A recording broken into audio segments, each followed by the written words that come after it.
आज की क्लास में मैं बताने जा रहा हूं, जैसे कि हमारे पास ये एक HP का एक लैपटॉप है, तो इस लैपटॉप को कैसे असेंबलिंग और डीअसेंबलिंग करेंगे। असेंबलिंग और डीअसेंबलिंग का मतलब होता है कि इसमें जो भी पार्ट्स लगे होते हैं उनको कैसे चेंज किया जाता है। तो इस वीडियो में पूरा फुली प्रैक्टिकली हम बताएंगे कि जैसे कि आपको कीबोर्ड की प्रॉब्लम आती है तो कीबोर्ड कैसे चेंज करना है, ऑन ऑफ स्विच का प्रॉब्लम आता है तो इसको कैसे चेंज करना है, DVD writer, hard disk, wifi card, motherboard, इन सभी को किस तरह से चेंज करेंगे, इसकी पूरी जानकारी इस वीडियो में फुली प्रैक्टिकल के साथ मैं आपको शेयर करने जा रहा हूँ।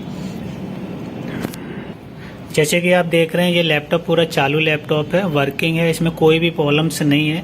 केवल इसमें मैं रैम अपग्रेडेशन कर रहा हूँ, लेकिन रैम के साथ साथ और भी कई पार्ट्स हैं जैसे कीबोर्ड है, DVD राइटर है, इनको कैसे चेंज किया जाता है इसकी भी पूरी जानकारी इसी वीडियो में या इसी क्लास में मैं आपको बताऊँगा।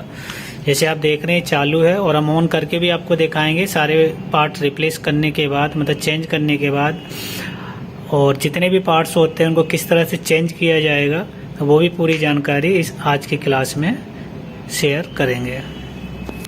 सबसे पहले क्या करते हैं, कंप्यूटर को, लैपटॉप को हम शट डाउन कर लेते हैं, उसके बाद बताते हैं आगे हमें किस तरह से ओपन करना है। कभी भी कोई लैपटॉप आप ओपन करते हैं तो सबसे पहले बैटरी उसकी रिमूव की जाती है, क्योंकि बैटरी में पावर होता है। यदि बैटरी रिमूव नहीं करते हैं तो इस कंडीशन में शॉर्ट होने का चांसेस ज़्यादा होता है।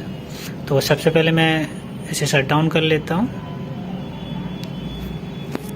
तो अब हम आ गए हैं लैपटॉप के बैक साइड में। तो सबसे पहले आपको बैटरी, इस लॉक से आप ओपन करके आप बैटरी निकाल सकते हैं। तो सबसे पहले ओपन करने से पहले आप बैटरी को रिमूव करेंगे। तो बैटरी रिमूव करने के लिए इस लॉक को हमें ओपन करना है, तो ये बैटरी अपने आप यहाँ से ओपन हो जाएगी, जैसे आप देख रहे हैं। कभी आप लैपटॉप खोलते हैं तो आपको बैटरी सबसे पहले निकालना है। इसके बाद आता है जैसे कि यहाँ पर और भी आप देख रहे हैं, यहाँ पर कई प्रकार के स्क्रू लगे हुए हैं, इन सभी को हमें 1 बाय 1 ओपन करना है।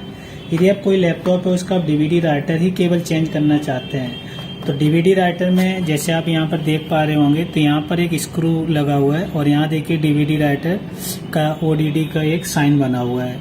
तो इसे आपको केवल एक नट खोल के ही आप DVD राइटर को आप चेंज कर पाएंगे। तो सबसे पहले हम बताते हैं कि DVD राइटर को कैसे चेंज करेंगे। तो स्क्रू ड्राइवर से इसे स्क्रू को ओपन कर लेना है। उसके बाद जो DVD राइटर है इसको बाहर की तरफ आपको खींचना है। तो ये देखिए बड़ी ही आसानी से आप इसको चेंज कर सकते हैं। यदि किसी लैपटॉप में आपको DVD राइटर चेंज करना है तो आप एक स्क्रू खोल के आप उसे चेंज कर सकते हैं। अब इसके बाद आगे हम चलते हैं। तो लैपटॉप पूरा खोलने के लिए हमें क्या करना पड़ेगा, ये जितने भी नट हैं, स्क्रू हैं, इन सभी को हमें ओपन करना है।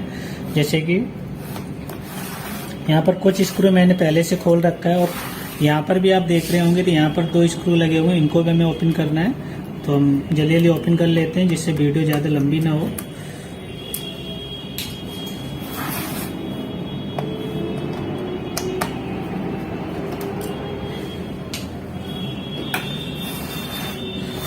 तो इसके बाद यहाँ पर आप देख रहे हैं कि रबर पैड लगा हुआ है। कई बार होता है इसके नीचे भी स्क्रू रहता है, तो आपको ध्यान से करना है कि बॉडी आपकी टूट ना पाए। तो हम इसे हटा के देखते हैं इसके नीचे स्क्रू है या नहीं है। तो इसको आप इस ओपनर से इसको कर सकते हैं या स्क्रू से भी आप कर सकते हैं। तो यहाँ पर देख रहे हैं जैसे कि यहाँ पर एक नट है, तो इसको भी हमें ओपन करना पड़ेगा।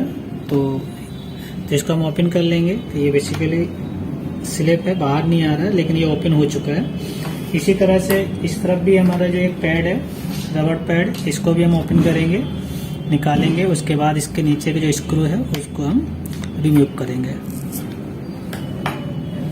ये स्क्रू है, तो इसको मैंने ओपन कर लिया है। ये नीचे से ओपन हो गया होगा, कई बार ये बाहर आ जाता है, कई बार इसी में रहता है ये स्क्रू।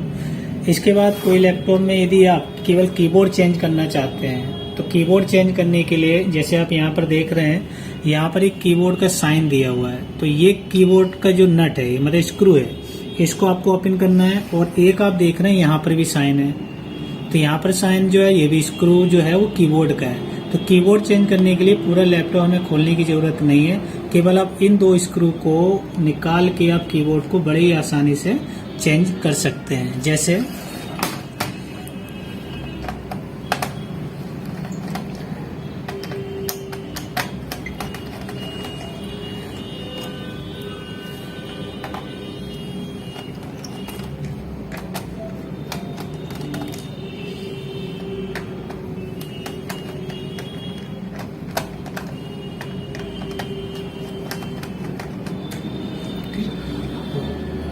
अब क्या करना है, यदि ये दोनों स्क्रू खोलने के बाद आपको आ जाना है फ्रंट साइड लैपटॉप के।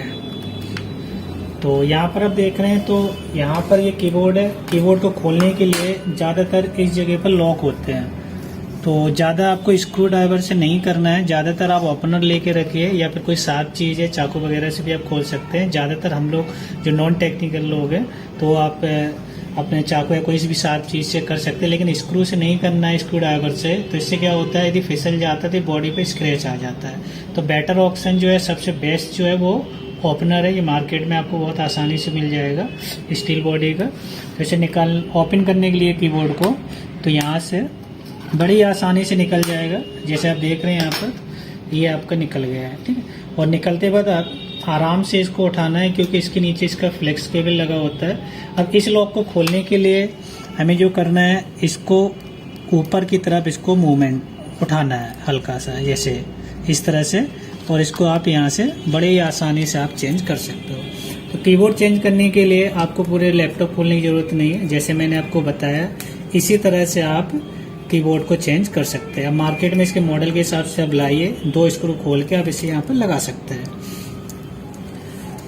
अब इसके बाद यहाँ पर जो देख रहे हैं, ये ऑन ऑफ के लिए दिया हुआ है। यहाँ से यदि आप ऑन ऑफ चेंज करना है तो ये हटा के आप यहाँ से इसको चेंज कर सकते हैं। ये जो है, ये टच पैड का जो माउस वगैरह चलाते हैं वो यहाँ से है, लेकिन हमें पूरा लैपटॉप खोलना है। इसमें जितने भी पार्ट्स हैं उनको किस तरह से रिप्लेस करेंगे। कीबोर्ड खोलने के बाद यहाँ पर आप देख रहे हैं, यहाँ पर भी एक स्क्रू लगा हुआ है और यहाँ पर भी एक स्क्रू है। तो इसको हमें ओपन करना है।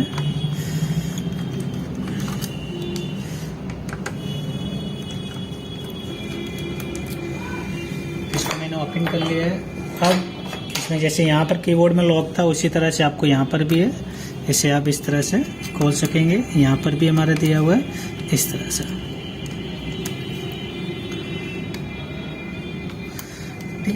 अब कई लैपटॉप, जैसे मैं इस लैपटॉप का बता रहा हूँ, कई लैपटॉप ऐसे होते हैं जो फ्रंट से खोलते हैं, कई लैपटॉप ऐसे होते हैं जो बैक से खोलते हैं। पता कैसे करेंगे, फ्रंट से खोलेगा या बैक से खोलेगा। जैसे आप देख रहे हो, यहाँ से ये कटिंग है और इधर पूरा प्लेन है, तो इसका मतलब ये फ्रंट से खुलेगा। कई लैपटॉप में इस जगह से कटिंग होगी तो वो बैक से खुलेगा, मतलब बैक वाला जो है पैनल बेस जो होता है वहाँ से आपको खोलना है। लेकिन ये यहाँ से कटिंग है तो इसका मतलब ये फ्रंट से खुलेगा। तो फ्रंट से खोलने के लिए एक बार यहाँ पर सारे हमने स्क्रू चेक कर लिए, कोई स्क्रू नहीं लगा हुआ है। एक बार पीछे भी चेक कर लेते हैं। ये हम इसलिए कर रहे हैं कि यदि हम ज़बरदस्ती करते हैं तो बॉडी टूटने या ख़राब होने के चांसेस ज़्यादा होते हैं। तो अब हमें इसमें कोई भी स्क्रू नहीं है। तो अब हमें क्या करना है, इस तरह से प्लास्टिक लॉक भी है, आप इससे भी आप ओपन कर सकते हैं। ये प्लास्टिक ओपनर बोलते हैं, ये हमारा स्टील वाला ओपनर है। इससे करेंगे तो ज़्यादा अच्छा रहता है, क्योंकि इसमें स्क्रैच बॉडी पे नहीं आता है। यदि आप इससे करते हैं, इससे भी आप आराम से कर सकते हैं, लेकिन स्क्रू ड्राइवर से करना थोड़ा रिस्क होता है, जिससे बॉडी पे स्क्रैच होने के चांसेस बढ़ जाते हैं और बॉडी भी टूट सकती है। तो हमें इसे ओपन करना है। जैसे हमने ये ओपनर ले लिया है, तो ओपनर से इसे साइड में डालना है इस तरह से। जैसे आप देख पा रहे हैं, यहाँ से ये ऊपर उठ गया है, तो इस तरह से आपको चारों तरफ करना है। जैसे आप देख रहे हैं, और बहुत ही सावधानी से करना है, ज़बरदस्ती नहीं करनी है। यदि आप ज़बरदस्ती करते हैं तो बॉडी टूटने के, पूरा प्लास्टिक का होता है तो टूटने के चांसेस ज़्यादा होते हैं। ये देखिए, बहुत ही आसानी से आप लैपटॉप को खोल सकते हैं। जैसे आप देख रहे हैं, यदि किसी लैपटॉप का ये ऑन ऑफ पट्टा खराब हो जाता है तो बहुत ही आसानी से बस आपको एक स्क्रू यहाँ से खोलना है। इस स्क्रू को ओपन करके मार्केट से लाके आप बहुत ही आसानी से इसको आप लगा सकते हैं। यदि किसी भी लैपटॉप का टच में प्रॉब्लम हो जाती है, टच काम नहीं करता है, माउस पैड जिसे कहते हैं, जहाँ से हम लोग माउस चलाते हैं, तो ये यदि खराब हो जाता है तो इसका भी ये पूरा सेट आता है जो आप देख रहे हैं। ये पूरी बॉडी चेंज नहीं करनी है आपको, ये ऐसा ही रहेगा, लेकिन पीछे साइड का जो है इसको चेंज करना है आपको। केवल ये बटन के लिए है, ये टच के लिए। ये मार्केट में बहुत ही आसानी से मिल जाता है। और आप ये जो टच पैड होता है, ये आपको इतना ही आएगा जो पीसीबी आप देख रहे हैं, और इसको निकाल के आपको उसको सेट करना है। तो इस तरह से आप टच को भी आप चेंज कर सकते हैं। अब आप देख रहे हैं, ये मदरबोर्ड, यहाँ पर कई सारे पार्ट्स लगे हुए हैं। जैसे आप देख रहे हो, ये जो है वाईफाई कार्ड है, इसे वाईफाई कार्ड बोलते हैं, जिससे हम इंटरनेट कनेक्ट करके चलाते हैं। और यहाँ पर आप देख पा रहे हैं, ये जो हार्ड डिस्क है, तभी हम इनको भी निकालते हैं। और ये डिस्प्ले केबल है यहाँ से, जो हमारे मॉनिटर के लिए जा रही है। और ये हमारी जो चार्जिंग जो जैक होता है वहाँ से जो तार आता है ये हमारा यहाँ पर लगा हुआ है। ठीक है, तो अभी हम देखते हैं तो बोर्ड को भी हम किस तरह से इसको बोर्ड में को हम किस तरह से इसको निकालेंगे। निकालने से पहले आपको जो भी आप बोर्ड निकालेंगे तो सबसे पहले जैसे वाईफाई है, हार्ड डिस्क से इनको पहले रिमूव करना है। जो भी हमारे कनेक्टर्स हैं जैसे स्पीकर के हैं, डिस्प्ले के हैं, चार्जिंग जैक का है, तो इनको पहले निकालना है, उसके बाद आपको बोर्ड को एक्सट्रेट करना है। तो अभी हम करते हैं हार्ड डिस्क आप किस तरह से चेंज करेंगे। तो हार्ड डिस्क चेंज करने के लिए जैसे आप देख रहे हैं यहाँ पर 2 स्क्रू लगे हुए हैं, तो दोनों स्क्रू को आपको खोल लेना है।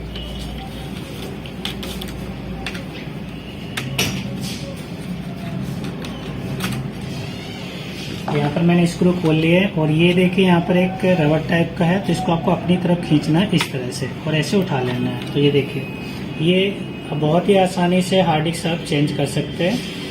और ये हार्ड डिस्क से साटा हार्ड डिस्क से, तो हार्ड डिस्क आप इस तरह से आप चेंज करेंगे। मार्केट में जो भी आपको जो कैपेसिटी की चाहिए आप ला के यहाँ पर लगा सकते हैं। तो इस तरह से आप हार्ड डिस्क को चेंज करेंगे और यहाँ पर नई हार्ड डिस्क आप लगा सकते हैं। इसके बाद यदि वाईफाई कार्ड खराब हो जाता है तो सबसे पहले आपको यहाँ पर देख रहे हैं जो नेटवर्क वायर है इसको आपको हटा देना है इस तरह से। हटाने के बाद यहाँ पर एक स्क्रू लगा हुआ है, ठीक है, तो स्क्रू है तो इसको निकाल लेना है। जैसे मैं यहाँ से रिमूव कर रहा हूँ, ठीक है, ये निकाल लिया। ये वाईफाई कार्ड होता है, यदि ये खराब होता है तो आपके कंप्यूटर में वाईफाई जो आता है कॉर्नर पे यहाँ पर शो नहीं करेगा। तो इस कंडीशन में वाईफाई कार्ड मार्केट से लाके लगाना होता है। और ये वाईफाई कार्ड इसी प्रकार से आप उसको चेंज कर देंगे, इसे ओपन करेंगे, मार्केट से लाएंगे और नया यहाँ पर फिक्स कर देंगे। तो यहाँ पर जो आप देख रहे हैं ये डिस्प्ले केबल है, तो डिस्प्ले केबल भी हमें निकालना है क्योंकि बोर्ड हमें रिमूव करना है। तो इसे आप यहाँ से इस तरह से आप इसको निकाल सकते हैं, ठीक है। और ये जो है चार्जिंग जैक जो वायर है यहाँ से आप इसे निकालिए, ठीक है, इस तरह से बाहर की साइड खींच के। और ये जो कनेक्टर है ये स्पीकर के लिए है, तो स्पीकर का हमें रिमूव करना है। तो अब हमें बोर्ड में आपको देखना है कि बोर्ड को निकालने के लिए बोर्ड जो है कितने स्क्रू से और लगा हुआ है। जैसे आप देख रहे हैं यहाँ पर एक स्क्रू ये रहा हमारा, ठीक है, और एक स्क्रू हमारा जो यहाँ पर है, ठीक है, ये लगा हुआ है। तो इन्हें हमें दोनों को खोलना है, उसके बाद हमारा बोर्ड निकल आएगा। तो यहाँ से हमने इसको ओपन कर लिया है।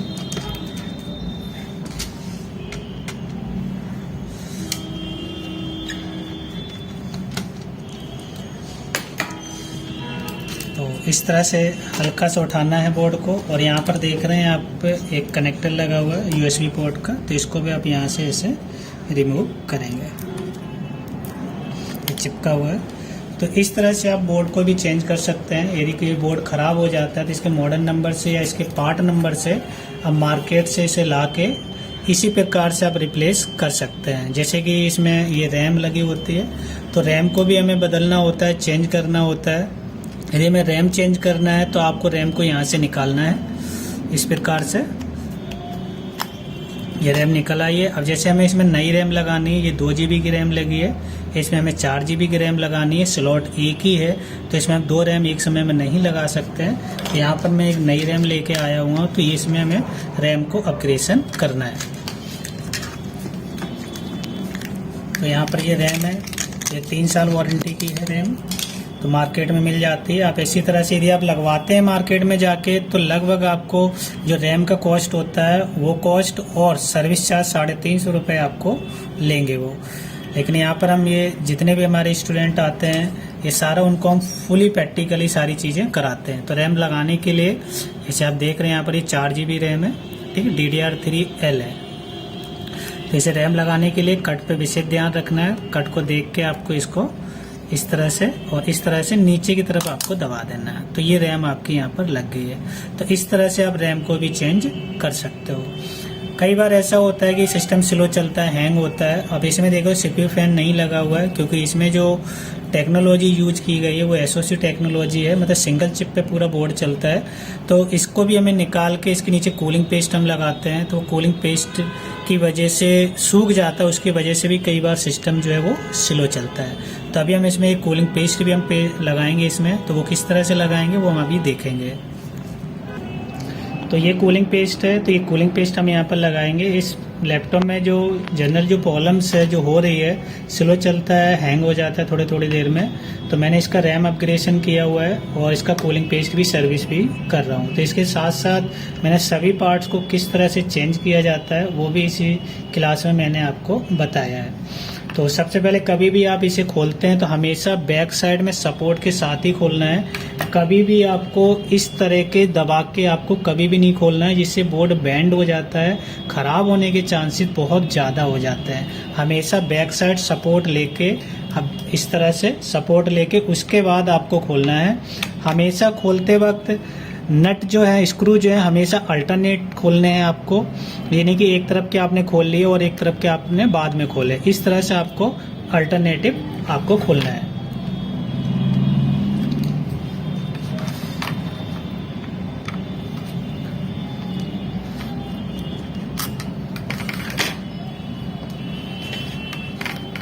कभी भी सिस्टम से लैपटॉप या कंप्यूटर स्लो चलता है तो आपको इसी प्रकार से कूलिंग पेस्ट लगाना होता है सीपीयू के ऊपर। ये देखिए, आप यहाँ पर देख रहे हैं ये हमारा कूलिंग पेस्ट लगा हुआ है इसमें, ठीक है। ये काफ़ी सूख गया है जैसे आप देख रहे हैं। यहाँ पर पैड भी बोलते हैं, कूलिंग पैड भी आता है, कई लोग पैड लगाते हैं, कोई लोग यहाँ पर कूलिंग पेस्ट लगा देते हैं। तो उससे पहले हमें इसको साफ़ करना है कपड़े से, इस तरह से आप इसे साफ़ कर सकते हैं। और बोर्ड को भी बहुत ही सावधानी से करना है क्योंकि ये सिंगल चिप पे है, तो बहुत ही सावधानी से हमें करना होता है। इसके बाद ये कूलिंग पेस्ट है, तो कूलिंग पेस्ट को आप किसी चीज़ में लेके या उंगली से भी आप लगा सकते हैं। तो मैं इसको उंगली से ही लगा देता हूँ कि उंगली से ज़्यादा अच्छे से सेट होगा। तो इस तरह से इसके ऊपर आपको लगा देना है, हल्का सा इधर लगा देना है और हल्का सा इस तरफ लगा देना है। ये हम क्यों कर रहे हैं, कभी लैपटॉप कभी स्लो चलता है तो आपको ये चीज़ आपको लगाना पड़ेगा। इसमें पंखा नहीं है तो फैन नहीं है, तो फैन होता है तो फैन को भी हमें साफ़ करना पड़ता है। यदि ये सूख जाता है तो लैपटॉप स्लो चलेगा, हैंग होगा, बार बार बंद हो जाएगा, ये जनरल प्रॉब्लम्स आती है। तो अब क्या, जैसे पैक था उसी तरह से हम इसको पैक कर देते हैं।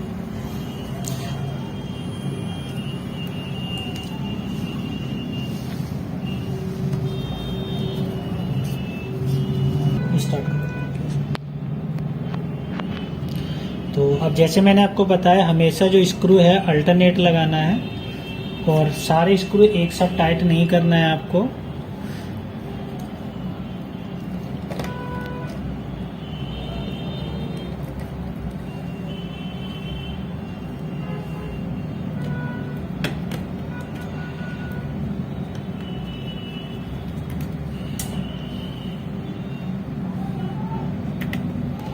हल्के हल्के टाइट करना है, फिर उसके बाद फुल टाइट करना है और हमेशा अल्टरनेट ही आपको करने हैं।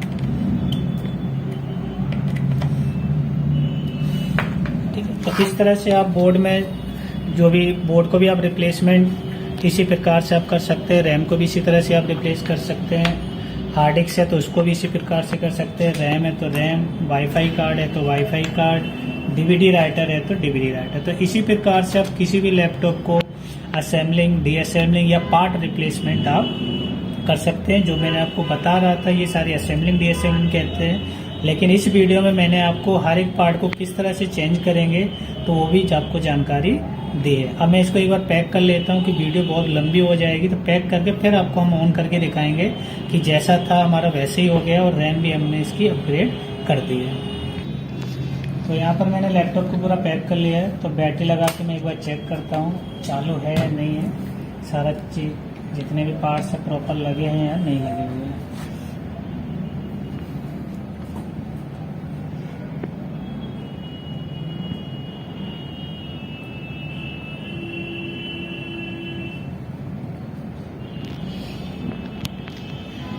जैसे आप देख रहे हैं लैपटॉप ऑन हो गया है। तो यहाँ पर इसी प्रकार से आप लैपटॉप में जितने भी पार्ट्स होते हैं उनको आप इसी प्रकार से आप उनको चेंज कर सकते हैं। Thank you.